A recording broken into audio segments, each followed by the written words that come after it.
Hello students, welcome back to my YouTube channel.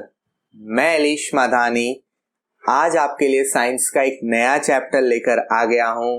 Chapter number 8, how do organism reproduce, अपनी प्रजाति को कैसे बढ़ाए। काफी इंटरेस्टिंग चैप्टर है। अगर आप लोग समझोगे तो बहुत ही मजेदार चैप्टर है और ये जो 11th-12th में साइंस करेगा उसको भी काफी ये चैप्टर के बारे में आता है बायोलॉजी के अंदर। यहां पर ये चैप्टर में आपका पूरा का पूरा बेसिक कवर किया हुआ है बेस्ड ऑन 11th। तो आप इस चैप्टर को अच्छे से देखना, अच्छे से समझना और बोर्ड के लिए जबरदस्त तैयारी कर लेना। चलिए शुरू करते हैं चैप्टर। तो सबसे पहले तो दिमाग में लेते हैं कि भाई रिप्रोडक्शन होता क्या है। रिप्रोडक्शन मतलब आप लोग सोचते हो कि हमारी प्रजाति को बढ़ा दो, वो रिप्रोडक्शन होता है। एग्जैक्टली मतलब हम हमारे स्पीसीज का जनरेशन करते हैं, next level, next generation. Plant अपने स्पीसीज का करता है, तो ऐसे ही हम लोग हमारी प्रजाति को बढ़ाते जाते हैं, उसी को रिप्रोडक्शन बोलते हैं। ये हम लोग को पता है, लेकिन उसको एक सिस्टमेटिक मैनर में भी तो लिखना पड़ेगा ना। अगर आपको एग्जाम में पूछा, अभी पूछा है how regeneration differ from reproduction, ऐसा क्वेश्चन है सैंपल पेपर में, तो आपको रिप्रोडक्शन के बारे में ही पूछा है, लेकिन वो घुमा के पूछा है कि रीजनरेशन और रिप्रोडक्शन डिफर कैसे है। तो देखो, रिप्रोडक्शन एक्चुअली क्या होता है, the biological process by which the all living organism give rise to new individual of their own species.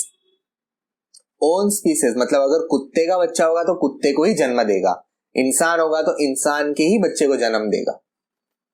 और बायोलॉजिकल प्रोसेस मतलब एक प्रोसेस है, मतलब जो सेक्सुअल इंटरकोर्स बोलो आप इसको, यहाँ पर वर्ड यूज कर सकते हो, वो प्रोसेस। जैसे कि हम लोग जो देख रहे हैं ये फिजिकल है, हमारे फिजिकली हम लोग दिखते हैं, हाइट वेट ये सारा हम लोग फिजिकल हो गया, लेकिन हमारे बॉडी के अंदर से जो भी होता है वो बायोलॉजिकल प्रोसेस है। तो ये बायोलॉजिकल प्रोसेस से एक नया स्पीसीज का जन्म होना, बराबर। जैसे कि वो एग्जाम्पल के तौर पर मैंने आपको बताया इंटरकोर्स में आना, लेकिन जरूरी है सेक्सुअल इंटरकोर्स के दूसरे भी मोड है। Yes, there are 2 types of reproduction. तो 2 टाइप कौन से है, एक है एसेक्सुअल रिप्रोडक्शन और दूसरा है सेक्सुअल रिप्रोडक्शन। तो आपको बता दूं कि आपके सिलेबस में से एसेक्सुअल का पूरा पार्ट निकाल दिया है, ये पार्ट पूरा निकल गया है। मतलब GSCB के according mode of reproduction in asexual reproductions, ये पूरा निकाल दिया। सिर्फ हमें पढ़ना है सेक्सुअल, लेकिन अकॉर्डिंग टू द इंट्रोडक्शन इसके डिफरेंस बिटवीन को थोड़ा ध्यान में ले लेते हैं। अब देखो, एसेक्सुअल क्या होता है और सेक्सुअल क्या होता है। तो एसेक्सुअल में सिंगल पेरेंट इन्वॉल्व होता है, मतलब वहां पर जैसे कि अमीबा की बात करो तो अमीबा में एक सिंगल पेरेंट है, एक अकेला गैमेट होगा। लेकिन यहां पर क्या होता है, 2 parents are involve, male gamete and female gamete का फ्यूजन होता है।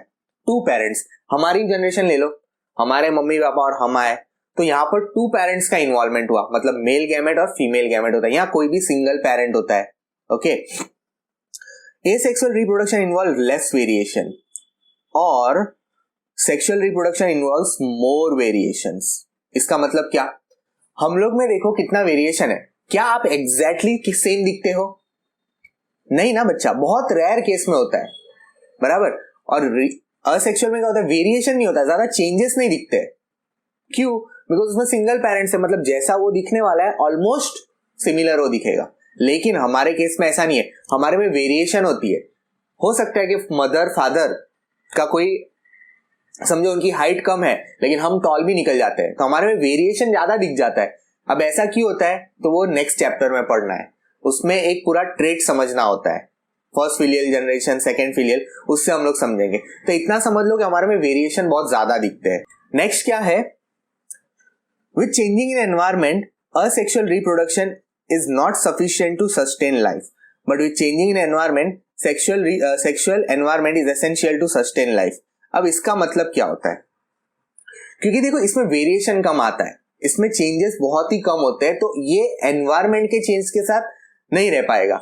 लेकिन हमारे के अंदर जैसे सेक्सुअल एनवायरमेंट में क्या होता है, 2 जन का आया होता है, मदर फादर का, तो जिसकी वजह से क्या होता है कि हम लोग एनवायरमेंट के चेंज के साथ सस्टेन कर जाते हैं। लेकिन यहाँ पर बैक्टीरियाज होते हैं या बहुत सारी चीजें जो असेक्सुअल रिप्रोडक्शन से होती है, वो ज्यादा टाइम सस्टेन नहीं कर पाती, अगर उसका टेम्परेचर भी इधर उधर हो गया तो डिस्ट्रॉयड हो जाएगा। तो एनवायरमेंटल चेंजेस के साथ सस्टेन करना असेक्सुअल रिप्रोडक्शन का काम नहीं है। हम लोग देखना कर जाते हैं, सस्टेन कर जाते हैं हम लोग, है ना। Entire process take less time, एक लेवल आएगा वहां पर अपना रिप्रोडक्शन कर लेगा, न्यूक्लियस का डिवीजन हो जाएगा, सेल डिवीजन से अपना भाई प्रोसेस कंप्लीट कर देगा। हमारा भाई लंबा प्रोसेस है हमारा, मतलब मेल, मैं जनरली यहाँ पर ह्यूमंस की बात कर रहा हूं कि भाई बहुत ही लंबा टाइम लगता है। एक जन को जब फादर बनना हो तो कितना महीने वेट करना पड़ता है ना। मतलब जनरली में ह्यूमंस के तौर पे, ये प्लांट में भी होता है, सेक्सुअल रिप्रोडक्शन प्लांट भी आएगा, दोनों पढ़ना है हम लोग को। तो देखो असेक्सुअल यहाँ पर ही खत्म हो जाता है, बिकॉज असेक्सुअल का बस इतना ही ध्यान में रखो, बहुत इनफ है, बिकॉज ज्यादा पूछा नहीं है। था बहुत सारा था, रीजनरेशन, स्पोर फॉर्मेशन, काफी सारी चीजें थी, बट वो सब क्रॉस लग गई है। हाँ, आप जो सोच रहे हो कि सैंपल पेपर में है, वो आप ध्यान से देखो तो आपको आइडिया आ जाएगा क्वेश्चन क्या है और कहां से कैसे बनाया है। ठीक है, इंट्रोडक्शन के पार्ट में से थोड़ा। नेक्स्ट देखते हैं, क्या आपने कभी सोचा है how do organism create exact और सिमिलर कॉपीज ऑफ देमसेल्फ? कभी भी सोचा है ऐसा क्यों नहीं होता है कि कुत्ते का बच्चा किसी और के बच्चे को जन्म दे रहा है, कुत्ते का बच्चा शेर के बच्चे को दे रहा है, क्या एग्जैक्ट कॉपी दिखता है? मतलब ऐसा तो नहीं होता है कुत्ते का बच्चा उसके जैसा दिखने लगा है, शेर जैसा, ऐसा क्यों नहीं होता है? इंसान का बच्चा बंदर जैसा नहीं दिखता है, इंसान का बच्चा इंसान नहीं दिखता है, ऐसा क्यों था कि how do organism create exact copies, हमारे जैसी ही, ऐसा क्यों होता है? तो उसका एक रीजन है। The chromosomes in the nucleus contain information of inheritance features from parents to the next generation in the form of DNA। देखो पहली लाइन में ही काफी बड़ा मीनिंग निकल गया कि न्यूक्लियस के अंदर क्रोमोसोम्स होते हैं जो हमारी इनहेरिटेंस की इंफॉर्मेशन कैरी करते हैं। मतलब हमारा जो इनहेरिटेंस, मतलब हमारा जो अपीयरेंस बनेगा, जो हमारे पेरेंट्स से आएगा। अब ये क्रोमोसोम्स कितने होते हैं? तो 46 होते हैं। 22 ऑटोसोम्स एंड 23, 46 मतलब पैर में होते हैं, दो की पैर में होते हैं, और 46 ऐसे, मतलब 22 ऑटोसोम्स। ऑटोसोम मतलब जो हमारे फिजिकल अपीयरेंस के लिए नेसेसरी है, और एक क्रोमोसोम जो होता है जो हमारे सेक्स क्रोमोसोम बोलते हैं उसको, जो हमारा नेक्स्ट जनरेशन डिसाइड करता है। उसके बारे में हम लोग ज्यादा डिटेल में नेक्स्ट चैप्टर में पढ़ेंगे। तो मैं जो समझा रहा हूं उसको समझो कि जो न्यूक्लियस होता है उसके अंदर हमारे क्रोमोसोम्स के अंदर हमारी इनहेरिटेंस की इंफॉर्मेशन होती है, मतलब हम कैसे दिखेंगे, कैसा हमारा फिजिकल अपीयरेंस होगा, जो हमारे नेक्स्ट जनरेशन में जाती है। मतलब अगर आज मेरी शादी होती है, आई एम अनमैरिड भाई, है ना, मैं मैरिड नहीं हूं, तो मेरी अगर शादी होती है और मेरी वाइफ आएगी, तो मेरा जो बच्चा दिखेगा वो मेरी और मेरी वाइफ का कॉम्बिनेशन में दिखेगा। तो वो इंफॉर्मेशन कौन कैरी करता है? DNA, deoxy ribo nucleic acid. इसको 1 मार्क्स में लिख लो। कितने जन इसमें फाफे मारते हैं, 1 मार्क्स में पूछते हैं। वो जो डिफरेंस बिटवीन है ना, उसको 2 मार्क्स में लिख लेना, इसको 2 मार्क्स में रख देना, डिफरेंस बिटवीन को। देखो मैं बताते भी जाऊंगा, आप लोग बोलते हैं ना सर आईएमपी, तो पूरे वीडियो में कहीं ना कहीं बोलते भी जाऊंगा कि इसको लिख लो। Sir DNA is present in the nucleus in the source of information for protein synthesis. देखो ये क्या बता रहा है कि डीएनए जो होता है ये सेल न्यूक्लियस के अंदर होता है, is a source of information. तो हमारी सारी इंफॉर्मेशन रखता है और उसके हिसाब से प्रोटीन का सिंथेसाइज होता है। मतलब डीएनए क्या करेगा? According to the information protein बनाएगा और उसको फिर नेक्स्ट जनरेशन में ट्रांसफर किया जाएगा। So the organism create exact copies और the similar of themselves with variation. लेकिन एग्जैक्ट कॉपी तो बनाता है लेकिन थोड़ा वेरिएशन रखता है। अब आपको यहां पर एक क्वेश्चन और देता हूं, क्या वेरिएशन नेसेसरी है? Is it necessary for an variation? Is it necessary? Variation होना चाहिए? या फिर आपको क्या पूछते हैं कि वेरिएशन होते हैं, फायदे क्या है, एडवांटेजेस ऑफ वेरिएशन क्या होता है, कि क्या वेरिएशन सही में नेसेसरी है? ऐसा घुमा फिरा के तो हाँ वेरिएशन नेसेसरी। अगर वेरिएशन ही नहीं होगा तो हम कैसे दिखेंगे? सब सोचो, हम तो आज भी एप से दिखते होते सब, क्योंकि हम लोग आए एप से है, साइंस ऐसा मानता है।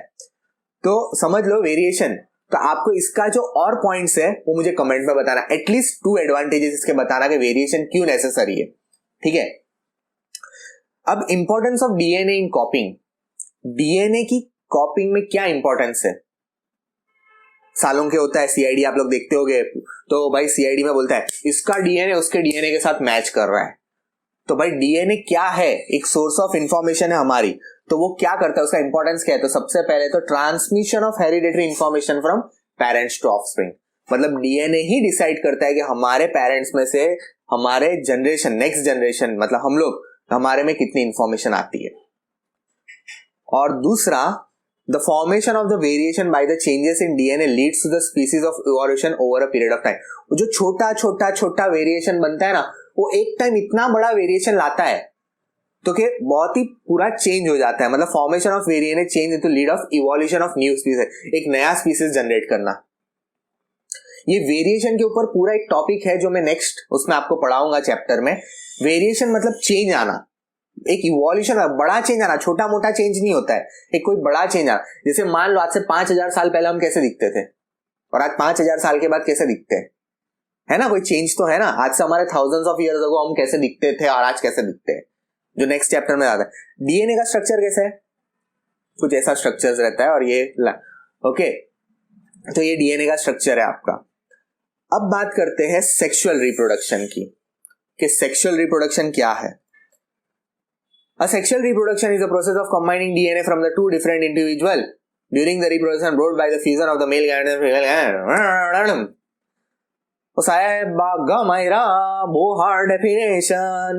અરે મને ખબર છે આ બહુ એકદમ થોડુંક બુક વાળું લખવું પડેલા, એ તો લોચા પડી જાય બુકો સાહેબ કે આ છે પેલા બધું હા डायरेक्ट જ समझाए છે. देखो सिंपल मैं गणित बोलता हूँ, एक मेल होगा, एक मेल गैमेट होगा जो स्पर्म होगा, और दूसरा होगा फीमेल गैमेट, एमजी रखो भाई इसको एमजी, और दूसरा होगा फीमेल गैमेट जो होगा ओवा, एक्स बोलते हैं, उसका फ्यूजन होगा जिसका फर्टिलाइजेशन होगा, और उसी फर्टिलाइजेशन को सेक्सुअल रिप्रोडक्शन बोलते हैं, और उससे हम बने हैं। मतलब मेरे पेरेंट्स का फर्टिलाइजेशन हुआ होगा, उससे मेरा न्यू जनरेशन डेवलप हुआ, उसको हम बोलेंगे सेक्सुअल रिप्रोडक्शन। मतलब फर्टिलाइजेशन जो प्रोसेस है, ठीक है। The sexual reproduction combining of DNA from two different individuals, मतलब दो डिफरेंट होते हैं, एक मेल होता है एक फीमेल होता है, बराबर। They brought by the fusion, इसको क्या बोलते हैं, प्रोसेस को बोलते हैं fusion of male gametes and female gametes. और फीमेल गैमेट्स मतलब मेल गैमेट्स क्या होते हैं, स्पर्म होते हैं, फीमेल गैमेट्स क्या होता है, ओवा होता है। अब इंटरेस्टिंग पार्ट है, थोड़ा ध्यान से पढ़ते रहना। तो क्या सेक्सुअल रिप्रोडक्शन एडवांटेजेस क्या है, करना चाहिए कि नहीं करना चाहिए सेक्सुअल रिप्रोडक्शन? करना चाहिए ना, नेसेसरी यार। The promotes the diversity of, एक मिनट ये थोड़ा इरेजमेंट करेंगे, इरेज, हाँ, अरे सबको इरेज करो बच्चा, हाँ। Promotes the diversity of the characteristic in the form of offspring because it's result into fusion of new gametes. क्या होता है भाई, अगर सेक्सुअल रिप्रोडक्शन होता है तो डाइवर्सिटी ऑफ कैरेक्टर्स, मतलब नया ही कैरेक्टर वाला इंसान मिलता है, मस्त। और इन द ऑफस्प्रिंग मतलब कुछ नया ही कैरेक्टर। मान लो ऐसा एग्जांपल देता हूं, साउथ का लड़का नॉर्थ की लड़की, साउथ का लड़का नॉर्थ की लड़की, क्या होगा, एक नया ही डाइवर्सिफाइड कैरेक्टर मिलेगा ना यार। अब भाई यहाँ पर मतलब एग्जाम्पल है, ऐसा नहीं बोल रहा हूँ, क्योंकि क्या होता है अगर ए सेक्सुअल होगा तो एक ही टाइप का मतलब बैक्टीरिया सबको आपको पहचानने नहीं आते, लेकिन कहने का मतलब कि एक डाइवर्सिफाइड कैरेक्टर वाला मिलता है, नया ऑफस्प्रिंग जो भी होता है। आप देखना, आप लोग एकदम मम्मी पापा के मिक्सचर दिखते हो। ये तो मैंने जस्ट ऐसे एग्जाम्पल ले लिया बिकॉज मेरे एग्जांपल देता हूँ तो मेरे एक पे अप्लाई कर दो। मेरे डैड गुजराती है, मॉम साउथ इंडियन है, सो वो जो मेरा स्ट्रक्चर है यहाँ पर थोड़ा आपको गुजराती टाइप लगता है, और थोड़ा कभी लैंग्वेज में आप लोग हंसते भी हो, कमेंट में भी लिखा है कि सर आपकी गुजराती कॉमेडी है, इसी वजह से थोड़ी कॉमेडी भी है गुजराती मेरी, है ना, क्योंकि साउथ इंडियन टोन पे गुजराती चलती है कितनी बार।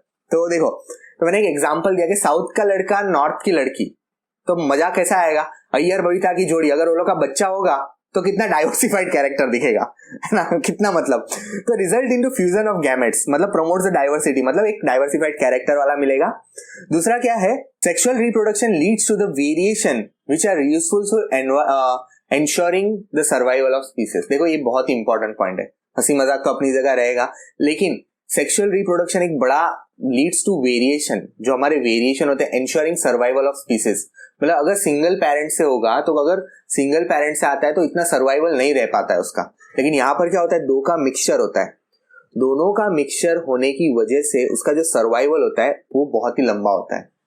आप अगर मैं एक बैक्टीरिया वगैरह का एग्जाम्पल देखो तो एक सिंगल से आए होते हैं तो ज्यादा टाइम तक नहीं पाते हैं एनवायरमेंटल कंडीशन में, लेकिन हम लोग इंसान है जो ऐसा जीव है या प्लांट्स ऐसे जीव है जो दो से बने होते हैं ना, तो बहुत लंबा टाइम तक टिकते हैं। Survival of species in leads to variation, और सिर्फ होता है वेरिएशन की वजह से, ठीक है। तो नेक्स्ट पर आते हैं, नेक्स्ट क्या है, तो भाई ये कोई साहब आप प्लांट નું સ્ટ્રક્ચર કઈ આવ્યું ખરું, લોંગિટ્યુડલ સેક્શનલ ઓફ ફ્લાવર, आगे खोटू स्पेलिंग लखाई गयो लागे है ने उठा।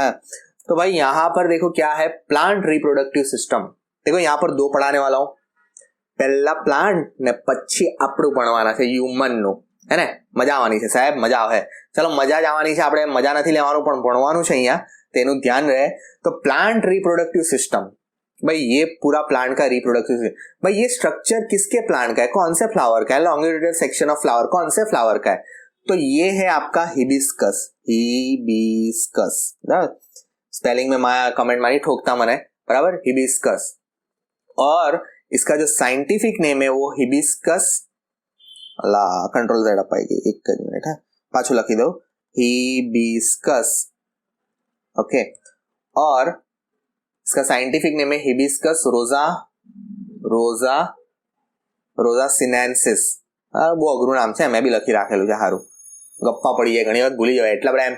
આપણું શું છે, ह्यूमंस का क्या है, ह्यूमंस का साइंटिफिक नेम क्या है, कमेंट बॉक्स में जरूर बताना, ठीक है।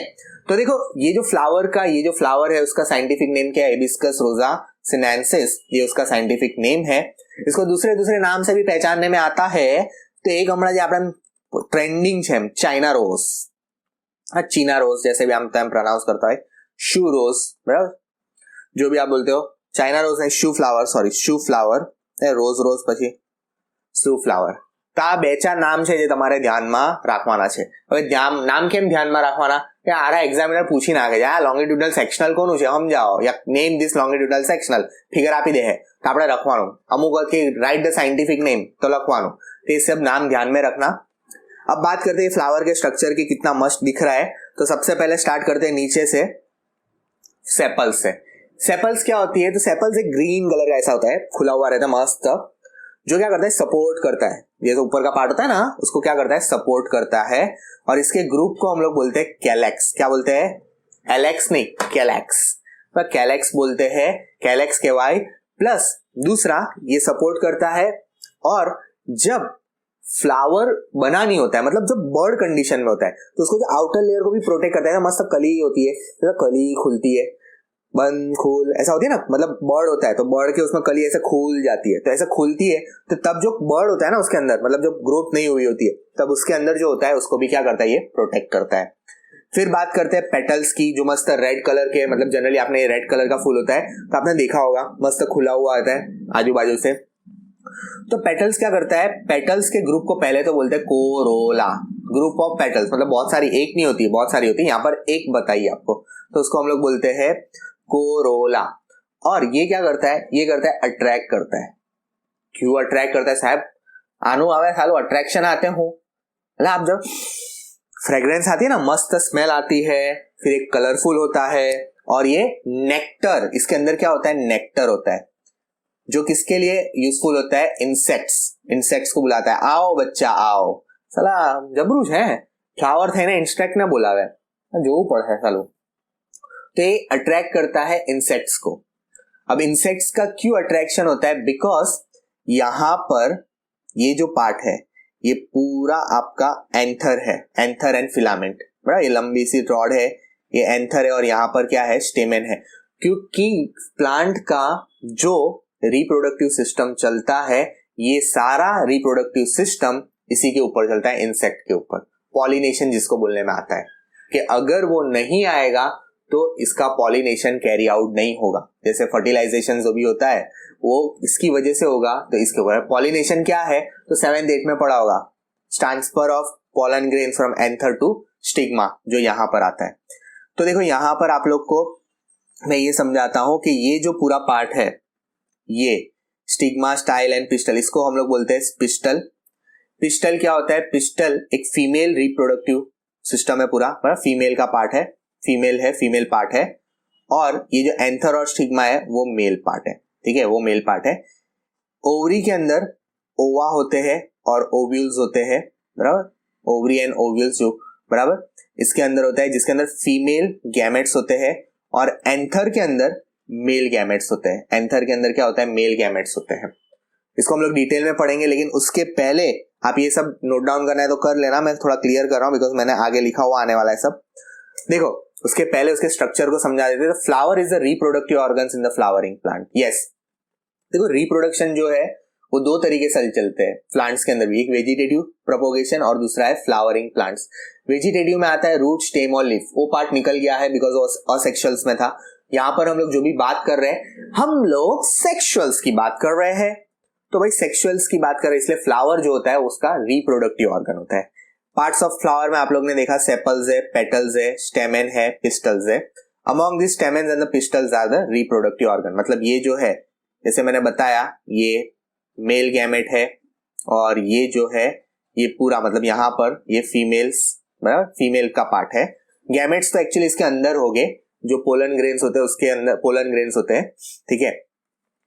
आगे क्या है, the stamen is a male reproductive part, it consist of filament and anther. क्या कंसिस्ट करता है, ये ऊपर का पार्ट को एंथर बोलते हैं, लंबा सा स्ट्रॉ जैसा पानी नड़ी जेवू जे देखाय छे वो फिलामेंट है। एंथर क्या प्रोड्यूस करता है, pollen grains that are in yellowish colour. Anther के अंदर पोलन सैक होती है और पोलन सैक के अंदर पोलन ग्रेन्स होते हैं, याद रखना। पोलन ग्रेन्स प्रोडक्शन तो इसका काम है जो येलोइश कलर के होते हैं, आगे आएंगे आप लोग को, स्ट्रक्चर है उसका पूरा। तो दूसरा पिस्टल, तो पिस्टल क्या है, the pistil is the centre, मतलब ये जो ऊपर काला आजू बाजू लड़के हैं बीच में एक लड़की है, तो it is the present in the centre of the flower, female reproductive part, ये फीमेल रिप्रोडक्टिव पार्ट है। It is made up of an ovary, जो नीचे है येरी, जिसके अंदर eggs, ova, ovule, style and stigma. The ovary contains ovule and each ovule contains egg. सीधा मैंने जो बोला, ovary contains ovule and each ovule contain egg cell, that is ova, जिसको हम लोग बोल सकते हैं। अब भाई हमको कराना क्या है, हमको कराना है फर्टिलाइजेशन, मतलब मेल गैमेट को यहां पर फीमेल गैमेट तक पहुंचाना है, मतलब मेल से फीमेल तक जाना है। तभी क्या होगा, तभी होगा सेक्सुअल रिप्रोडक्शन, मतलब क्या होगा, फर्टिलाइजेशन। बराबर, पढ़ा तो यही है ना भाई, सेक्सुअल रिप्रोडक्शन कराना है मतलब क्या कराना है, फर्टिलाइजेशन कराना है। तो हवा में उड़ के जाएगा, यस। इसका मोड ऑफ जो है ना वो हवाई है, विंड्स, इंसेक्ट, ऐसा ही सब चलता है इसकी में। तो देखो ये क्या होता है, जो स्टिग्मा होता है ना, स्टिकी पार्ट होता है। आ रहा है आगे, आ रहा है, एक टॉपिक छूट जाएगा नहीं तो बीच में। Types of flowering on the basis of reproductive part, यूनिसेक्सुअल्स and bisexuals. एक यूनिसेक्सुअल है और दूसरा क्या है, दूसरा बाइसेक्सुअल है। हम किस में आते हैं, यूनि के बाई। यूनि मतलब जो अलग, मतलब यूनि है हमारे में एक ही है, या तो मेल होगा या तो फीमेल होगा। जैसे मैं मेल हूं तो आप अगर देख रहे हो कोई लड़का देख रहा है तो वो भी मेल है, और जो कोई लड़की देख रही हो तो फीमेल है, तो हम यूनिसेक्सुअल्स में आते हैं। और बाइसेक्सुअल मतलब जिसके अंदर दोनों होते हैं, बराबर। तो हम यूनिसेक्सुअल्स है बिकॉज हमारा प्लांट एक ऐसा कैरेक्टर जिसमें दोनों साथ में है। देखो तो यहाँ पर दोनों है, जिसके अंदर स्टेमेन भी है और जिसके अंदर पिस्टल्स भी है, तो बाइसेक्सुअल बोलते हैं उसको। ऐसे एग्जाम्पल्स कौन से है, कमेंट बॉक्स में बताओ मेरे को। यूनि के भी बताना और बाइसेक्सुअल्स के भी बताना, कमेंट बॉक्स में जरूर बताना, बराबर। एग्जाम्पल्स आपको एग्जाम में पूछेंगे, ये आपके ऊपर रखा मैंने। देखो अब सेक्सुअल रिप्रोडक्शन होता कैसे है, प्लांट्स में सेक्सुअल रिप्रोडक्शन होता कैसे है। तो the pollen grains are produce in the anther, pollen grain कहाँ प्रोड्यूस होते हैं, एंथर के अंदर प्रोड्यूस होते हैं। While the females are produce in the ovule of the ovary, और फीमेल गैमेट्स मतलब फीमेल जर्म सेल्स कहां पर प्रोड्यूस होते हैं, ओव्यूल के अंदर। मतलब अगर लास्ट फिगर आपने देखी तो ऊपर एंथर था, वो बादाम जैसा ऐसा कुछ दिख रहा था, पर यहाँ पर हमारा मेल गैमेट प्रोड्यूस होगा, और नीचे जो बड़ी सी ओवरी टाइप स्ट्रक्चर दिख रहा था वहां पर क्या प्रोड्यूस होगा, फीमेल गैमेट। पॉलिनेशन, तो ये जो प्रोसेस होती है, the process of transfer of pollen from anther to stigma is called pollination. मतलब एंथर से चालू होके स्टिग्मा पर जाना, बिकॉज स्टिग्मा देखो नाम ही बता रहा है, थोड़ा थोड़ा चिपचिपा होगा, तो जो चिपचिपा होता है ना वो स्टिग्मा होता है, बराबर। मतलब वो स्टिक कर लेगा, जैसे मतलब मान लो कोई इंसेक्ट के थ्रू जाएगा या विंड के थ्रू चला जाएगा, तो वो क्या करेगा, जैसा आएगा मतलब इधर से इधर ऐसा उड़ रहा है या कुछ उड़ने की वजह से ऐसा हवा आई तो वहां पर स्टिग्मा पे जाके चिपक जाएगा। बिकॉज जो पोलन ग्रेन्स होता है ना उसमें थोड़ी स्पाइक्स होती है, आपको स्ट्रक्चर बताता हूँ, आगे है उसका स्ट्रक्चर। स्पाइक्स मतलब वो जूतों में होती है ना, वैसी। हाँ एक रह गया ना, self pollination and cross pollination. Pollination की भी दो टाइप है। अगर वो सेम टू सेम फ्लावर पर हो रहा है, transfer of pollen grains occur in same flower, मतलब एक ही फ्लावर से सेम फ्लावर के अंदर अंदर हो रहा है, एक ही फ्लावर में हो रहा है, तो उसको बोलेंगे सेल्फ, अंदर अंदर ही भाई मिल बांट के खा लेंगे। लेकिन क्रॉस पॉलिनेशन मतलब एक फ्लावर से दूसरे फ्लावर में टाइप बोल सकते हो कि एक इंसेक्ट यहां बैठा और इधर की स्टिग्मा की जाने के बाद दूसरे फ्लावर की स्टिग्मा पे चला गया, तो ये हो गया क्रॉस पॉलिनेशन। बड़े हवा ये साइड में थी, मान लो कि इधर अपनी ओवरी इधर थी, मतलब ये जो फीमेल पिस्टल था वो इधर था, तो इधर चला गया, तो शायद विंड की वजह से वो ग्रेन उड़ के वहां स्टिग्मा पर चला जाएगा दूसरे फ्लावर की, तो भी क्रॉस पॉलिनेशन बोलेंगे। मतलब अगर सेम फ्लावर के साथ हो रहा है, मतलब वहीं जहां पेटल है, पिस्टल है, वहीं स्टेमेन है, तो सेल्फ। लेकिन क्रॉस में क्या होगा, दूसरे फ्लावर पे चला जाएगा उसके बाजू वाले पर, तो उसको क्रॉस पॉलिनेशन बोलेंगे। अब देखो ये आपकी बुक में कुछ बड़ा सा स्ट्रक्चर दिया है ये पूरा रिप्रोडक्टिव सिस्टम समझने के लिए। तो देखो यहां पर अब क्या हुआ है, स्टिग्मा के ऊपर पोलन ग्रेन्स आ चुके हैं। अब देखो यहाँ पर स्पाइक्स जैसा कुछ दिखाया है। क्यों स्पाइक्स जैसा? बिकॉज देखो आपके अंदर अगर जूतों में कुछ स्पाइक्स होती है तो आप जब चलते हो तो क्या होता है, वो बैठ जाता है, बिकॉज वो स्टिकी होता है ना। जैसे कि आप कहीं स्टिकी एरिया में गए तो जूता बैठ जाएगा, बिकॉज वो स्टिकी होता है, चिपक जाता है। वैसे ही इसका भी होता है कि एक बार अगर वो कांटेक्ट में आएगा तो इस स्पाइक्स की वजह से क्या होगा, बैठ जाएगा, स्टिक हो जाएगा वहां पर। ओके, फिर उसके साथ उड़ेगा नहीं, मतलब इंसेक्ट जिसके थ्रू आया होगा तो वहां वो चिपक जाएगा, अंदर दब जाएगा।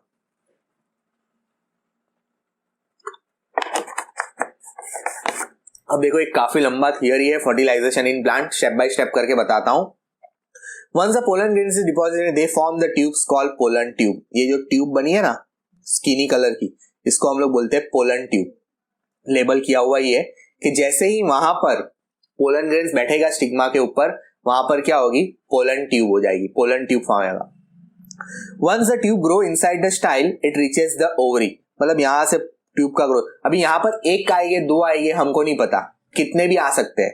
अब मान लो अभी यहां पर दो का एग्जांपल लिया वो लोग ने, बिकॉज दो आगे काम आने वाले। अब मान लो कि दो पोलन ग्रेन्स आ गए, बराबर, मतलब दो आ गए, उसके ऊपर दो। अब ये दोनों के बीच में रेस लगेगी। 3 इडियट्स में दिखाते ना, स्पर्म के बीच में रेस लगाते हैं, जो स्पर्म जल्दी पहुंचेगा वो फर्टिलाइज करेगा। तो बस यहां पर भी यही है, जो जल्दी पहुंचेगा वो फर्टिलाइज कर जाएगा। तो भाई जो फर्टिलाइज करने के लिए पहुंचेगा फटाफट फटाफट फटाफट जाएगा, फटाफट फटाफट फटाफट जाएगा। तो भाग रहे, दोनों के बीच में रेस लगी है, चल भाई मेरे को करना है, मेरे को करना है भाई। मेल जर्म सेल भाग रहे, तो ये एक पोलन ट्यूब को डेवलप करेगा, फीमेल की तरफ जाने का अट्रैक्शन रहेगा मेल। तो ये है ना एक केमियोट्रोपिज्म है, बिकॉज एक केमिकल की तरफ अट्रैक्ट हो रहा है। यहां पर देखो फीमेल जर्म सेल एक केमिकल ही है, तो केमिकल की तरफ जो अट्रैक्शन होता है उसको केमियोट्रोपिज्म बोलते हैं। ये आप लोग को कंट्रोल एंड कोऑर्डिनेशन में एक टॉपिक था जो एलिमिनेट कर दिया है, ठीक है।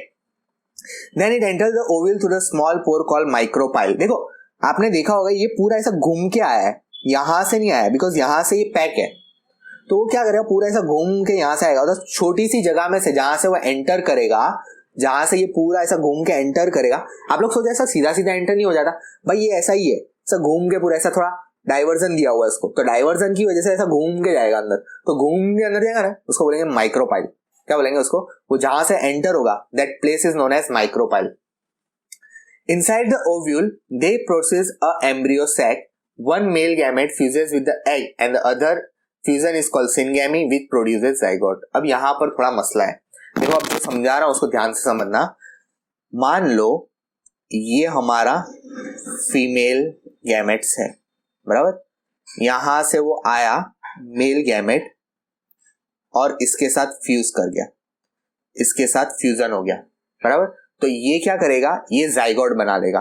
ये क्या बना लेगा, जाइगोट बना लेगा। और इसी जाइगोट को हम लोग क्या बोलेंगे, सिनगैमी। एक जाइगोट फॉर्मेशन जो हुआ, the fusion is called syngamy which produces zygote. मतलब पहला स्टेज कंप्लीट हुआ। व्हाट अबाउट द नेक्स्ट, दूसरा वाला भी तो भाग रहा है, रेस लगी हुई है, दूसरे वाले में भी तो रेस लगी हुई है, दूसरा वाला भी आ रहा है। तो दूसरा वाला, इसके अंदर the male gamete fuses with the other two polar nuclei is called triple fusion। तो अब क्या करेगा, इसके अंदर ही, अब देखो दूसरा एक स्ट्रक्चर, अब इसको हम लोग यहाँ पर Z लिख देते हैं कि भाई इसका जाइगोट फॉर्मेशन कंप्लीट हो गया। तो ये बेचारा दुखड़ा रो रहा है, बराबर, ये दुखड़ा रो रहा है कि मैं क्या करूं, मैं भी तो आ गया ना, थोड़ा सा ही तो फर्क था, मेरा भी कुछ करो। तो यहाँ पर ऑलरेडी 2 पोलर न्यूक्लियाई हो गए। वो बोलेगा चल बेटा मेल बांट के तू हमारे साथ आ जा। अब ये पोलर न्यूक्लियाई का क्या काम था साहब, जो हो गए, वो लोग जानते होंगे सीड्स मार्केट में बिकते हैं, तो आप लोग ने कभी सोचा कि सीड्स डिस्ट्रॉय क्यों नहीं हो जाते, खराब क्यों नहीं हो जाते? ऐसे कैसे वो लोग सीड्स इतना लॉन्ग टाइम सर्वाइव, आज सीड डेवलप हुआ, कल डाल दिया, कल उगा दिया, ऐसा नहीं होता है। ऐसा तो नहीं होता है ना, आज ही डाल दो आज ही उगा दो, बिकॉज सीड डेवलपमेंट होता है बाद में कुछ टाइम के 3-4 महीने के बाद, अब बियारण करते हो, वो सब करते हो, तो उसका मेन रीजन क्या है? तो देखो यहाँ इसलिए मैं थोड़ा ध्यान से समझा रहा हूं कि ये जो प्रोसेस होगी ना, टू पोलर न्यूक्लियाई के साथ ट्रिपल फ्यूजन होगा। ऑलरेडी वहां 2 पोलर न्यूक्लियाई हो गए, वो क्या करेंगे, ट्रिपल फ्यूजन करवाएंगे। मतलब भाई 3 जन की महफिल में तेरे को बिठाएंगे, 2 जन है और तीसरा तू भी आ जा, बड़ा बाराती हो गया तू, ये दोनों ने शादी की, ये दोनों बाराती बैठे हैं यहाँ पर, तू भी हमारी महफिल में बैठ गया शांति से, तो ये इसका जो होगा इसको बोलेंगे हम लोग ट्रिपल फ्यूजन। मिल बैठ के अपने टेबल पे खाना वाना खाते हैं, तो ये जो फूड प्रोडक्शन करेगा ना, वो इसको जिंदा रखेगा जाइगोट को, बिकॉज जाइगोट के अंदर क्या है, लाइफ है जो आगे चल के फ्रूट बनाने वाला है। तो इसके अंदर एक लाइफ है जिसको बचाने के लिए ये ट्रिपल फ्यूजन काम करता है। समझ रहे हो? मतलब फूड प्रोडक्शन का जो भी काम होगा, बिकॉज जिंदा रहने के लिए खाना लगता है भाई। जब आपकी प्रेगनेंसी होती है फीमेल की, तो पता होता है कि कितनी बार बोलते हैं कि हेल्दी फूड खाओ, ताकि वो जो अंदर जो जाइगोट फॉर्मेशन हुआ है, एम्ब्रियो बनेगा, फीटल ग्रोथ होगा, एक ग्रोथ अच्छा हो। बस तो यही जो हम लोग को भी सीड, उसके अंदर भी एक लाइफ है जाइगोट, उसको जिंदा रखना है, एम्ब्रियो का डेवलपमेंट देना है उसको। तो तब तक के लिए कौन सब काम करेगा?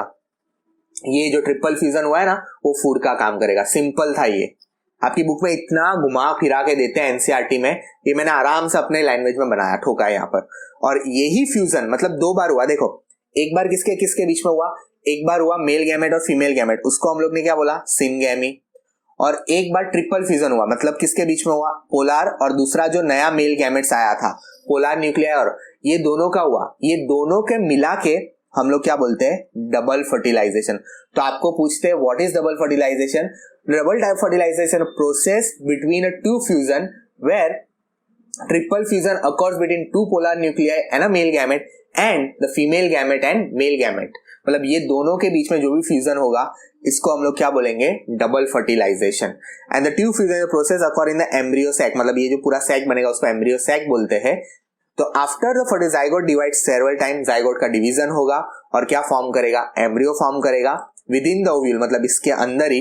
एंड ओव्यूल डेवलप, मतलब ओव्यूल क्या बनेगा, डेवलप्स इनटू सीड को, देन इनटू द सीड्स, तब ओव्यूल सीड बनेगा। और जो हम लोग फल फ्रूट खाते हैं, ये जो सफरजन वगैरह, and ovary develops into the fruit, और ओवरी क्या बनेगी, फ्रूट के अंदर बनेगी। देखो मैंने काफी डिटेल में इसको समझाया है, बहुत ही अच्छे से समझाया है, मेरे ख्याल से सब समझ में आ गया होगा कि रेस लगी, 2 मेल गैमेट पहुंचे, एक गया फीमेल के साथ सेट हो गया, शादी वादी कर ली, बराबर, शादी वादी करने के बाद उसने जाइगोट फॉर्म कर लिया। तो बेचारा दूसरा दुखड़ा रो रहा था, उसकी शादी में गया था, दुखड़ा रो रहा है, तो और 2 ऑलरेडी रो रहे थे कि भाई हम भी यहीं आ जा, तू भी रो ले हमारे साथ।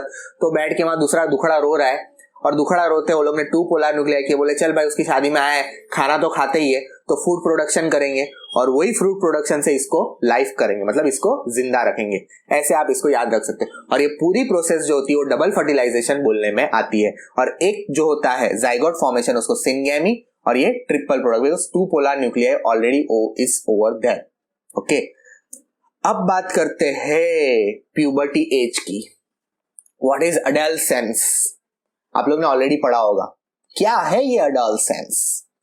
बच्चा लोग, ये अडोलेसेंस कुछ आप लोग जो भी मेरा वीडियो देख रहे हो अडोलेसेंस ही हो, क्योंकि ये एज ही आप लोग की, कि age at which the reproductive organs become functional and the boys and girls get the sexually mature, है ना। बॉयज एंड गर्ल्स क्या हो गए, सेक्सुअली मैच्योर हो जाएंगे, जहां पर ऐसी एज, मतलब कहने का मतलब स्पर्म प्रोडक्शन आपकी बॉडी में स्टार्ट हो चुका होगा, गर्ल्स का मेंस्ट्रुएशन साइकिल स्टार्ट हो चुकी होगी, तब सेक्सुअली मैच्योर होने की एज आ गई होगी अभी हमारी, कुछ होता है। तो ये सारी क्या है, ये प्यूबर्टी है, ये नेचुरल फीलिंग है, इसमें कोई हाइड करने की जरूरत पड़ती नहीं है, सबकी ये नेचुरल फीलिंग होती है। ये एज ही ऐसी है, puberty age. Male starts at 13 to 14 years while the girls start at 10 to 12 years। ये जनरली प्रिस्क्राइब एज है, बराबर, के 13 से 14 साल में मेल में होता है चेंजेस, और फीमेल के एज में 10 से 12 साल। अब जो कॉमन चेंजेस हम लोग ने ऑब्जर्व किए ये प्यूबर्टी एज में क्या क्या होता है, तो भाई thick hair growths on armpit और जेनिटिकल एरियाज, बराबर, near the penis hairs growth होना, और वेजाइना के पास, या तो आर्मपिट्स बगल में बाल आना, ठीक है। Thinner hair can also appear on the leg arm, रुआटी डेवलप होना, दाढ़ी आना, बॉयज के जनरली आप लोग ने रुआटी आ जाना और छोटे छोटे बाल आना हाथ वगैरह पर, ये सब आप लोग ने देखा होगा। Sometimes skin become oily and pimple, મને તો પિમ્પલ થઈ ગયું છે, મને પિમ્પલ થઈ ગયું, पर पिंपल होते हैं, ये एज ही ऐसी, बिकॉज हार्मोनल चेंजेस आ रहे हैं, ग्रोथ हो रहा है हमारा, तो पिंपल्स आना, स्किन में ऑयली दिखना हमारी सिक्रीशन की वजह से। मोस्टली गर्ल्स में क्या होता है कि ovary start secreting sex hormone, जो ओवरीज होती है उसमें सेक्स हार्मोन कौन सिक्रेट करता है, प्रोजेस्टेरॉन एंड टेस्टोस्टेरॉन। यहाँ पर ओवरी का सिक्रीशन मतलब ओवा जो एग डेवलप होते हैं, ये भाई ऊपर वाले की एक साइकिल है, वो ओवा प्रोड्यूस होता है और ये 28 दिन की साइकिल होती है, हर 28 दिन का प्रोडक्शन होता है, और अगर सेक्सुअल इंटरकोर्स नहीं आता है तो ये डिस्ट्रॉयड होके in the form of blood, जिसको हम मेंस्ट्रुएशन साइकिल बोलते हैं, वो बाहर आता है। बहुत ही खतरनाक होता है, दर्दनाक होता है ये चीज, लेकिन ऊपर वाले ने बनाया है, कुछ सोच समझ के बनाया होगा, वो भी हम लोग आज पढ़ेंगे। Development of the reproductive organ like breast develop होना और darkening the skin of the nipple, menstruation cycle start होना। ओके, ये एक दूसरी चीज है। और उसके बाद बात करते हैं secondary sexual changes in the boys, by testis start secreting the male sex hormone by the testosterone. हमारे में सेक्स हार्मोन कौन सा है, टेस्टोस्टेरॉन। स्पर्म का डेवलप होना, आवाज पहाड़ी हो जाना, फटा हुआ स्पीकर जैसा सुनाई देना, पेनिस का इरेक्ट होना, एनलार्ज होना, बड़ा होना, ठीक है। अब ये सब कॉमन चेंजेस थे और ये आंसर आपको ज्यादातर पूछा, वो आंसर तो पूछते ही है 4-5 मार्क्स का, उसमें से बहुत सारा था, डेफिनेशन थी वहां बताया नहीं, यहाँ पर भी आप लोग को पूछेंगे, डोंट वरी, इसके भी PYQ में निकाल के दूंगा, 3-1 मार्क्स में ये आंसर भी आता है। अब बात करते हैं नेक्स्ट, ह्यूमन रिप्रोडक्शन सिस्टम की। तो देखो हमारे में तो दो होते हैं, दो इन्वॉल्वमेंट होता है, एक मेल का और एक फीमेल का। तो आज हम लोग दोनों के बारे में पढ़ने वाले हैं, मेल के बारे में, फीमेल के बारे में। इंटरेस्टिंग है, ध्यान से समझोगे तो आगे बहुत काम आएगा। काम आएगा मतलब बायोलॉजिकल स्टडी, जिसको डॉक्टर्स वगैरह पढ़ना है, बहुत ही यूजफुल होता है। गायनेकोलॉजिस्ट आज बहुत डिमांडिंग डॉक्टर है, जो फीमेल को ट्रीटमेंट करता है, गायनेक है ना, तो बहुत ही डिमांडिंग है। तो देखो मेल रिप्रोडक्टिव सिस्टम की बात करते हैं। तो मेल रिप्रोडक्टिव सिस्टम कहां से स्टार्ट होती है, तो स्टार्टिंग फ्रॉम द टेस्टिस, मतलब टेस्टिस से स्टार्ट करते हैं। The primary reproductive pair of testis, they lie inside the pouch structure outside the abdominal candy scrotum और a scrotal sac, मतलब यहां पर होता है, जिसको वो जो सैक होती है उसको हम लोग क्या बोलते हैं, scrotum. The scrotum provide a favorable temperature of the sperm which is lower than 2 to 3 degree than the body। ये बहुत इंपॉर्टेंट है कि स्पर्म का जो प्रोडक्शन होता है, जो टेस्टिस के अंदर होता है, किसके थ्रू होता है, कौन सा हार्मोन होता है, टेस्टोस्टेरॉन होता है। टेस्टोस्टेरॉन स्पेलिंग देख लेना। टेस्टोस्टेरॉन की कंडीशन है कि मुझे जो स्पर्म प्रोडक्शन है उसके लिए जो टेम्परेचर है वो बॉडी टेम्परेचर से 2 से 3 डिग्री कम चाहिए। इसलिए देखो ये आउटसाइड द बॉडी होता है, मेल के अंदर अगर आपने देखा होगा तो ये आउटसाइड द बॉडी होता है, बिकॉज जिसका टेम्परेचर क्या होता है, 2 से 3 डिग्री लोअर टेम्परेचर चाहिए, जहां पर हमारा स्पर्म का प्रोडक्शन होता है। Vast difference is testis arises a long tubule that call vast difference. देखो यहाँ पर स्पर्म का प्रोडक्शन हो गया, अब स्पर्म को लेके जाना पड़ेगा, तो ये जो वास्ट डिफरेंस होगा, यहाँ पर एक नली होती है, ये ट्यूबी लाइक स्ट्रक्चर यहाँ से स्पर्म को लेके जाता है, स्पर्म को लेकर आता है यहाँ तक, मतलब फिर यहाँ से मेल से बाहर आएगा और फीमेल के अंदर चला जाएगा, वो मैं बाद में बताता हूं। तो ये जो कैरी करने का काम करती है, लेकिन इन बिटवीन उसके वेसिकल्स होते हैं, seminal vesicles and prostate gland. इसका भी आपको पूछते हैं तो भाई सेमिनल वेसिकल्स और सीमेन, देखो एक फ्लूइड सीक्रेट करता है ये। इन बिटवीन अगर आप देखते हो तो यहाँ पर बीच में देखो एक सेमिनल वेसिकल्स है, ये क्या सीक्रेट करता है, ये सीक्रेट करता है आपका एक फ्लूइड सीक्रेट करता है, सेमिनल मतलब दैट इज कॉल्ड सीमेन, बराबर। वो एक फ्लूइड सीक्रेट करेगा, और वो फ्लूइड क्यों सीक्रेट करना पड़ता है, तो स्पर्म को मोबिलिटी प्रोवाइड करना, बिकॉज उसको मेल रिप्रोडक्टिव पार्ट में से फीमेल रिप्रोडक्टिव पार्ट में जाना है, तो उस स्पर्म को क्या प्रोवाइड करना है, न्यूट्रिशन प्रोवाइड करना है, मोबिलिटी, एक मूवमेंट प्रोवाइड करनी है, ताकि वो मेल रिप्रोडक्टिव पार्ट में से फीमेल रिप्रोडक्टिव पार्ट में जा सके और एक नया जनरेशन डेवलप हो सके। वही एक बायोलॉजिकल प्रोसेस है, ठीक है। तो यहां पर अगर आपको पूछते हैं कि at that secretion which made the sperm, वो स्पर्म बनाता है लेकिन मोबिलिटी आएगा, यहाँ थोड़ा गलत है, विच प्रोवाइड द मूवमेंट और mobility to the sperm, plus sperm को मूवमेंट देगा, which made movement of the sperm and provide nutrition to the sperm. आपने थ्री इडियट्स में देखा होता है, स्पर्म का स्ट्रक्चर सबने देखा है, आगे का पार्ट हेड होता है और पीछे का पार्ट क्या होता है, टेल होता है। जो थ्री इडियट्स में स्टार्टिंग में दिखाते हैं, भागो रेस चालू है, जो स्पर्म जल्दी पहुंचेगा वो स्पर्म क्या करेगा, नया जनरेशन बनाएगा, सबसे हेल्दी स्पर्म जो होगा वो पहुंच जाएगा। तो ये क्या प्रोवाइड करता है, न्यूट्रिशन प्रोवाइड। तो सर ये बीच में यूरेथ्रा क्या है, तो यूरेथ्रा जो है वो ये देखो यहाँ पर पेनिस के पास ये पाइप जा रहा है, दिस इज यूरेथ्रा। अब ये यूरेथ्रा क्या करता है, तो यूरेथ्रा एक कॉमन पैसेज है जो स्पर्म को और यूरिन को दोनों को एक ही जगह से पास करवाता है।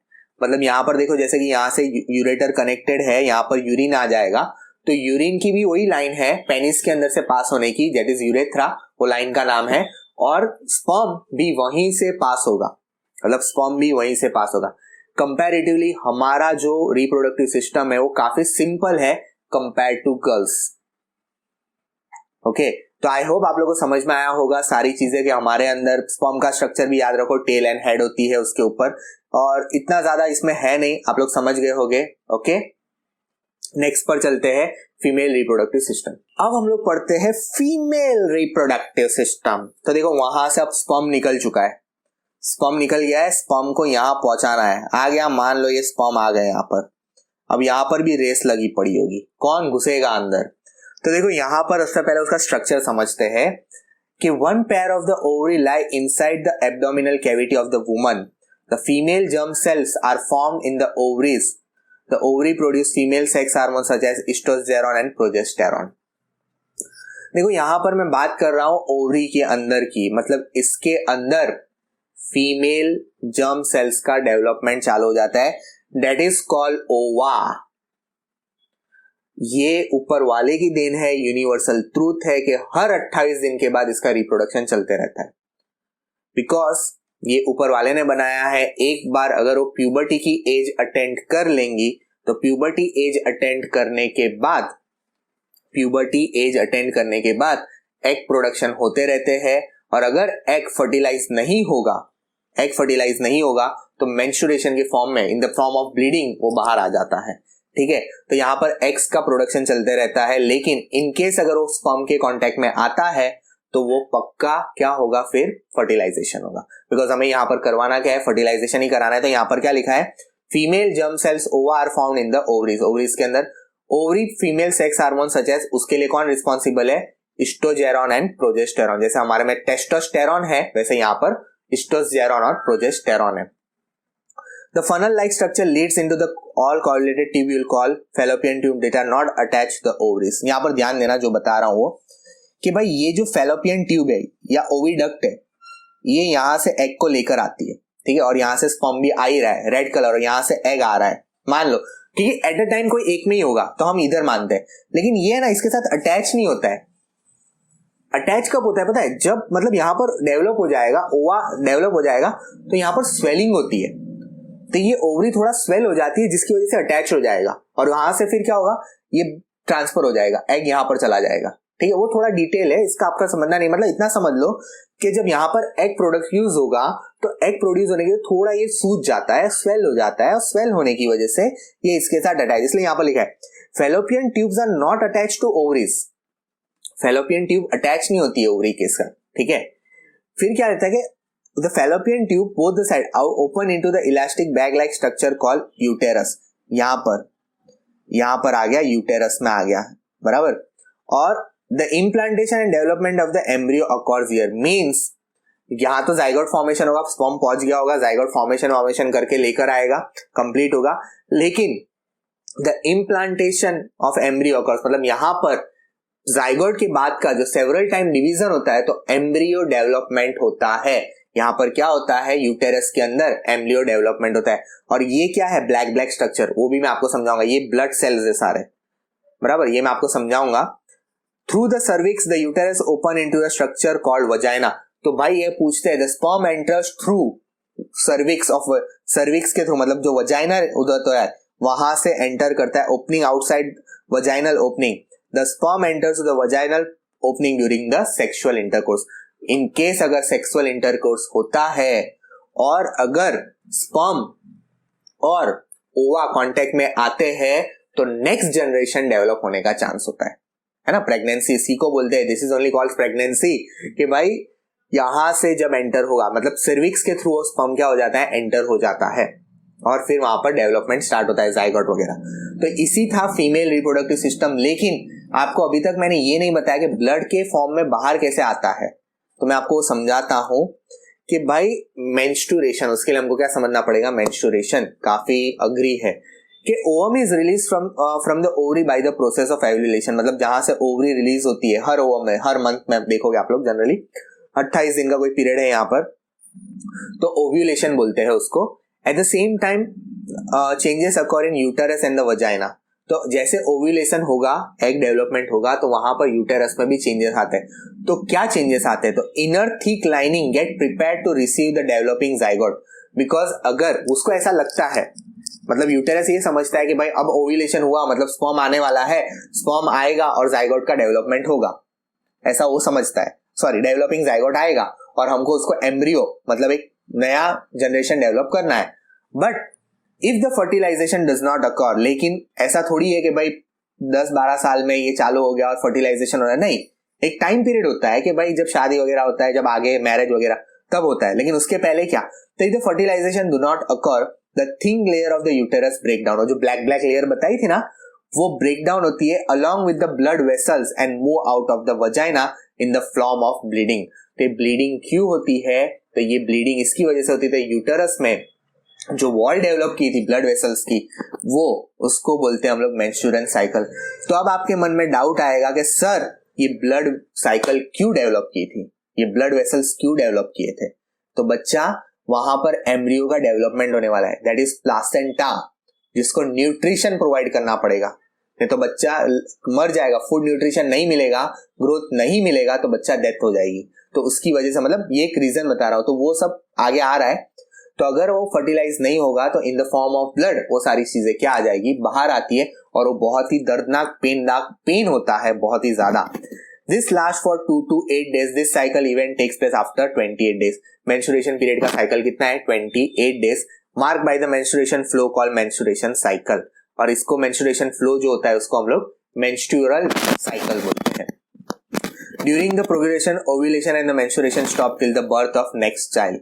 मतलब ये देखो ऊपर वाले की एक करामत है कि अगर इन केस अगर प्रेगनेंसी हो जाती है, मतलब ओवा का कांटेक्ट, फीमेल जर्म सेल का कांटेक्ट स्पर्म के साथ हो जाता है, तो ओव्यूलेशन और मेंस्ट्रुएशन साइकिल होगी नहीं, मेंस्ट्रुएशन साइकिल बंद हो जाएगी, मेंस्ट्रुएशन बंद हो जाएगी टिल द बर्थ अकर, मतलब 9 मंथ के पीरियड के लिए, 9 मंथ जनरल पीरियड डिस्क्राइब किया हुआ है, वहां तक होगा नहीं। तो ये नोट मैंने कुछ लिखी हुई है जो एग्जाम में आ चुकी है बार बार। देखो मैंने जो भी लिखा है यहाँ पर आपको समझ आना, एग्जाम में आया हुआ ही है।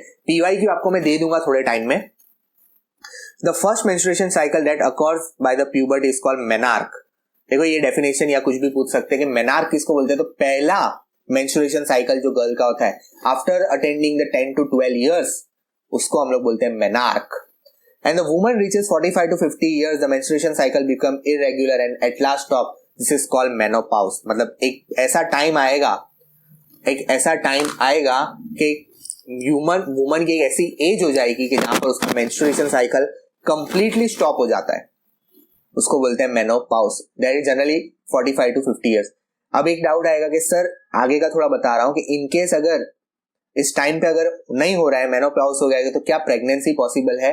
तो ये चीज है ना, तुमको आगे थोड़ा आएगा, बहुत सारी अभी टेक्निक्स नई नई आ गई है कि इसके बाद भी क्या 45 to, आज लोग 45 to 50 years में भी शादी होती है और बच्चा होता है, तो उसके लिए बहुत सारी टेक्निक आजकल मार्केट में आ गई है। लेकिन जनरली ये एज को मेनोपॉज बोल देने में आता है कि जहां पर मेंस्ट्रुएशन साइकिल, मतलब डेवलपमेंट ऑफ एग होगा ही नहीं तो मेंस्ट्रुएशन साइकिल होगी ही नहीं। ओके, लास्ट है हमारे में कुछ, हाँ ये रह गया था बीच में, डायरेक्ट प्लासेंटा आ गया। देखो कॉप्यूलेशन, मतलब ये जो फीमेल और मेल का जो गैमेट का फ्यूजन होता है, the process by which male, मतलब मेल गैमेट गया फीमेल गैमेट में, transported from the testis into the female gamete. Female अरे भाई फीमेल गैमेट जो भी, मतलब मेल गैमेट जो ट्रांसपोर्ट हुआ फीमेल गैमेट में, मतलब transfer of female germ cells, transfer of female germ cell, उसको हम लोग क्या बोलते हैं, कॉप्यूलेशन। जैसे उसमें पॉलिनेशन बोलते थे, वैसे हमारे में क्या बोलते हैं, कॉप्यूलेशन या मेटिंग। सेक्सुअल इंटरकोर्स जो भी होता है तो मतलब कॉप्यूलेशन, मतलब transfer of female germ cells to female germ cells. अब ये इम्प्लांटेशन क्या होता है, तो देखो मैंने वहां पर जैसे अब प्रोसेस बाकी है, मेंस्ट्रुएशन समझा, लेकिन मान लो इम्प्लांटेशन हो गया, मतलब जाइगोट डेवलप होना स्टार्ट हो गया, तो डेवलप होगा तो वो क्या बनाएगा, एम्ब्रियो बनाएगा। वो क्या बनाएगा, इम्प्लांट। मतलब सपोज कि स्पर्म आया और जाइगोट दोनों का वो मिल गया, सॉरी स्पर्म और ओवा मिल गया, जाइगोट बनेगा। जाइगोट अब कहाँ आएगा, यूटेरस पर। यूटेरस पर आने के बाद क्या होगा, वहां पर एम्ब्रियो डेवलपमेंट स्टार्ट होगा। जैसे एम्ब्रियो इम्प्लांट हो जाएगा lining of the uterus where it continues to grow in a foetal growth. Foetal growth क्या है, फीटल एक ऐसी ग्रोथ है जो ऑफस्प्रिंग के पहले का, मतलब बच्चा होने का पहले का जो ग्रोथ होता है उसको हम लोग फीटस ग्रोथ बोलते हैं। मतलब बच्चा जन्मा नहीं है, ऑफस्प्रिंग के पहले का पार्ट और एम्ब्रियो के बाद का, that is called foetus growth. The lining of the uterus, मैंने बोला था क्या करती है, रिच ब्लड वेसल होते हैं नरिशमेंट देने के लिए ड्यूरिंग द प्रेगनेंसी। बिकॉज माँ जो भी खाना खाती है तो ड्यूरिंग द प्रेगनेंसी जो बच्चे तक पहुंचता है, ये जो यूटेरस की लाइनिंग होती है ब्लड वेसल की, उसके थ्रू पहुंचता है। तो उसको हम लोग क्या बोलते हैं, उसको हम लोग बोलते हैं placenta. The embryo gets nutrition from the mother blood with the help of the special tissue called placenta. वो कौन सा होता है, वो होता है प्लासेंटा। प्लासेंटा करता क्या है, तो प्लासेंटा करेगा ये, the developing also generate the waste substance, मतलब ऐसा जरूरी नहीं है remove by transferring to the mother blood through placenta. मतलब प्लासेंटा न्यूट्रिशन देगा भी और वहां जो वेस्टेज है उसको कैरी आउट भी वही करेगा with the help of special tissue that is called placenta. और एट लास्ट हमारी गवर्नमेंट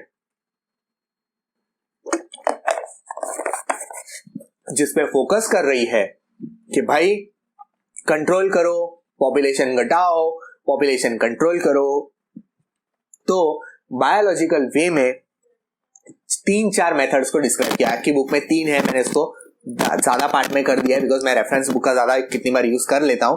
तो देखो भाई, प्रिवेंट ऑफ प्रेगनेंसी, इनके शादी हो जाती है लेकिन शायद प्रेगनेंसी नहीं करनी है अभी, उसके लिए डिफरेंट मेथड्स है। पॉपुलेशन कंट्रोल करनी है तो फिर भी तो क्या होता है, पहली आती है barrier method where the physical devices such as condom, diaphragm etcetera are use, है ना। सिंपल है, बैरियर मेथड है कि भाई वहां पर कॉन्डम और ये डायफ्राम वगैरह यूज कर लो और सेक्सुअल इंटरकोर्स करो, तो शायद स्पर्म वहां तक पहुंचेगा ही नहीं, ओव्यूलेशन होगा ही नहीं, और जिससे डेवलपमेंट होगा ही नहीं तो प्रेगनेंसी होगी ही नहीं। तो एक, लेकिन इसमें एक इरिटेशन का बहुत प्रॉब्लम आता है बिकॉज स्पर्म जनरेट होता है और कॉन्डम में रहता है, फिर बहुत सारी दिस साइड इफेक्ट्स भी इसकी रहती है। केमिकल यूज है भाई, suppose in case sexual intercourse हो गया तो भाई ओरल पिल्स ले लो जो hormonal imbalance, change the hormonal balance, मतलब वो ग्रोथ होने ही नहीं देगा, हार्मोनल इम्बैलेंस क्रिएट कर देगा हमारे बॉडी के अंदर, बराबर, ओरल पिल्स। लेकिन इसकी सबसे बड़ी साइड इफेक्ट है, इसकी भी साइड इफेक्ट होती है, हर मेथड की एक साइड इफेक्ट होगी, आप ढूंढ सकते हो, अब देखना बहुत सारी, मतलब मिल जाएगा कि भाई हार्मोनल इम्बैलेंस हो रहा है, मतलब but necessary chemical changes body में अगर कर रहा है, मतलब बहुत सारे साइड इफेक्ट हो गए। कॉन्ट्रासेप्टिव डिवाइसेस कि भाई copper T is place inside the uterus, मतलब जहां से स्पर्म की एंट्री है आने की वहां पर कॉपर टी लगा देंगे, लेकिन ये भाई कोई चिल्ला चालू काम नहीं कर सकता है, वो भाई कोई डॉक्टर या स्किल्ड वर्कर ही कर सकता है। They may cause the irritation in the uterus, वो बहुत ही खतरनाक है कॉपर टी ट्यूब वाला भी, कि भाई वो इरिटेशन कॉज कर सकता है, बराबर है। तो ये भी एक एडवाइजेबल नहीं है, ये सारी चीजें एडवाइजेबल है ही नहीं, कोई भी मेथड इसमें से एडवाइजेबल में नहीं करते हैं, कोई भी नहीं बोलेगा एडवाइजेबल है, बिकॉज सबकी एक साइड इफेक्ट होती है। और surgical matter, a small portion of vast difference in the male and the female fallopian tube is cut and surgically tied, that is called tubectomy and vasectomy. भाई एक surgery करा देंगे कि भाई जहां पर स्पर्म आता है उसको ही कट कर दो, वो लाइन ही काट दो, वो लाइन ही अगर काट देंगे स्पर्म आने की तो बात ही खत्म हो जाएगी। और फैलोपियन ट्यूब जहां से स्पर्म, जहां से एग आ रहा है उसी लाइन को काट दिया, है ना, तो कुछ प्रॉब्लम होने वाली। But in case of this problem हो सकती है कि अगर सर्जरी बराबर नहीं हुई तो बहुत तकलीफ होती है। मतलब हर चीज को अगर आप देखो तो ये एडवाइजेबल नहीं है, तो self control is the best control, बराबर। अगर आप रेडी हो, आपको लगता है कि फाइन अब हम लोग की शादी हुई है, हमारा नेक्स्ट जनरेशन आना चाहिए, तो इट्स फाइन, तब तक के लिए भाई सारी मेथड्स को आप लोग देखो, ये सारी मेथड है, नॉलेजेबल है, ठीक है। एट लास्ट ये सारे सेक्सुअल इंटरकोर्स में जनरली देखा गया है कि सेक्सुअली ट्रांसमिटेड डिसीज हो जाती है, बराबर। अब जैसे कि बैक्टीरिया के थ्रू जो फैलता है वो गोनोरिया, सिफिलिस है, और वायरल के थ्रू वाट्स और HIV AIDS. HIV AIDS the most common जो आपने सुना होगा, कि जो वायरल मतलब सेक्सुअल इंटरकोर्स में आने की वजह से दूसरे के बॉडी में चले जाता है। तो आई होप ये पूरा रिप्रोडक्शन चैप्टर जो मैंने आपको समझाया वो मजा आया होगा। काफी इंटरेस्टिंग था, कुछ जगह पर मैंने थोड़ा सीरियसली लिया बिकॉज वो पॉइंट समझाने जरूरी थे। तो मेरे ख्याल से A to Z क्लियर है। आप मुझे कमेंट बॉक्स में जो भी मैंने पूछा है उसके आंसर जरूर बताना। टिल देयर मैं नेक्स्ट चैप्टर का वेट करिए और इस चैप्टर को शेयर करिए बिकॉज काफी डिटेल में जाके आपके लेवल तक मैंने पूरा समझाने की पूरी कोशिश की है। तो कमेंट बॉक्स में जरूर बताना। चलिए till there keep watching, keep sharing, bye bye.